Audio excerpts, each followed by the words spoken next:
At 4 a.m. on September 14, 2019, the Abqaiq oil processing facility in eastern Saudi Arabia was the single most valuable industrial site on Earth. It handled nearly 70% of the kingdom's entire oil output. To protect this facility, the Saudis deployed a billion-dollar air defense network, Skyguard systems, Shaheen surface-to-air missiles, and rows of Patriot batteries, specifically designed to shoot down high-altitude jets and ballistic missiles. Minutes later, the facility was struck by a swarm of cruise missiles and low-flying drones skimming the desert floor. They flew beneath the radar, completely bypassing the kingdom's most expensive defenses. In less than 20 minutes, half of Saudi Arabia's oil production was taken offline. 5% of the global oil supply disappeared in a plume of black smoke, executed by proxy forces using Iranian technology. Tehran has figured out how to win without tanks. A heavily sanctioned, isolated state has learned to cripple the richest nations on Earth without ever deploying a traditional army. The Arab states rely on a model of absolute stability. Their power depends on uninterrupted oil exports, calm financial markets, and the constant flow of foreign investment into cities like Dubai and Riyadh. This wealth creates stationary, high-value targets. Millions of citizens in these desert kingdoms rely on massive coastal desalination plants for their fresh water, industrial facilities that sit exposed on the shoreline. Iran is built for friction. Decades of international sanctions forced the country to develop a resistance economy. They do not rely on foreign investment or tourism.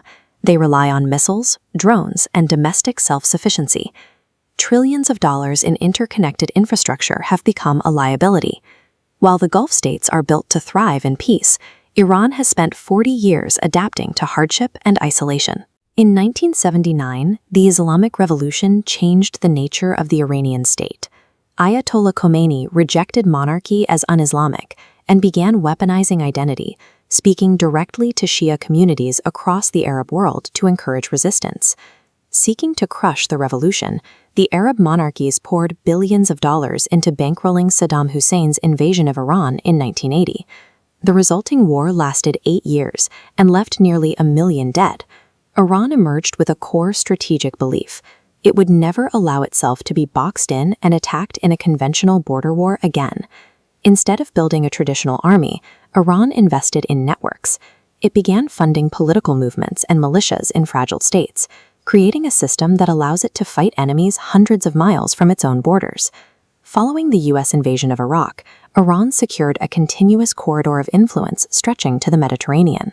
They call it the land bridge, a route to move weapons and personnel across the region without using vulnerable sea lanes.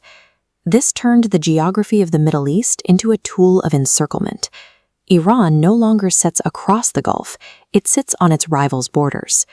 In Yemen, Iran opened a southern front by aligning with Houthi rebels. This strategic partnership allowed Tehran to bleed Saudi Arabia using a proxy force on the kingdom's porous border. Despite a massive air campaign using top-tier Western equipment, the Gulf states remain stuck in a quagmire. They are fighting an unwinnable war against weapons assembled in garages.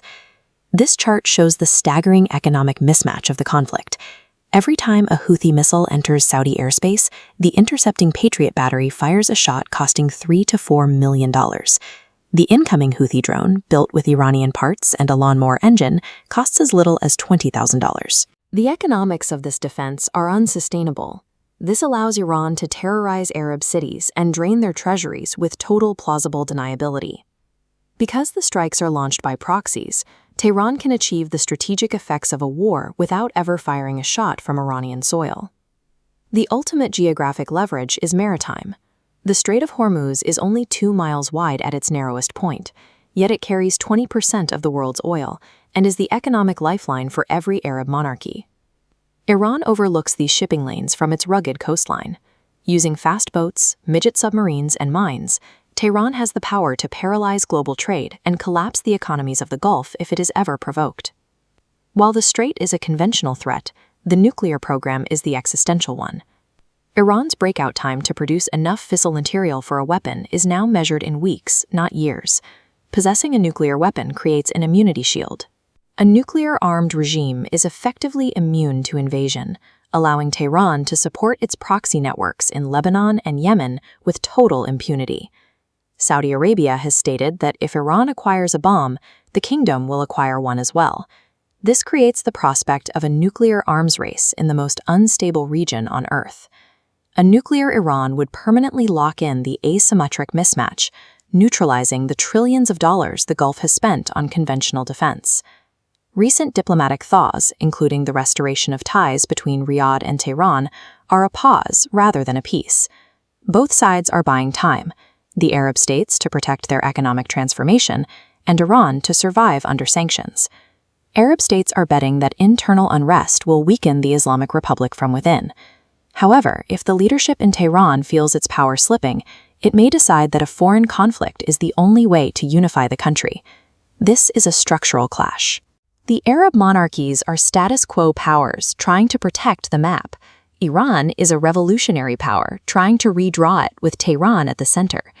As long as global wealth flows through this narrow geographic choke point, the entire global economy is just one deniable drone strike away from collapse.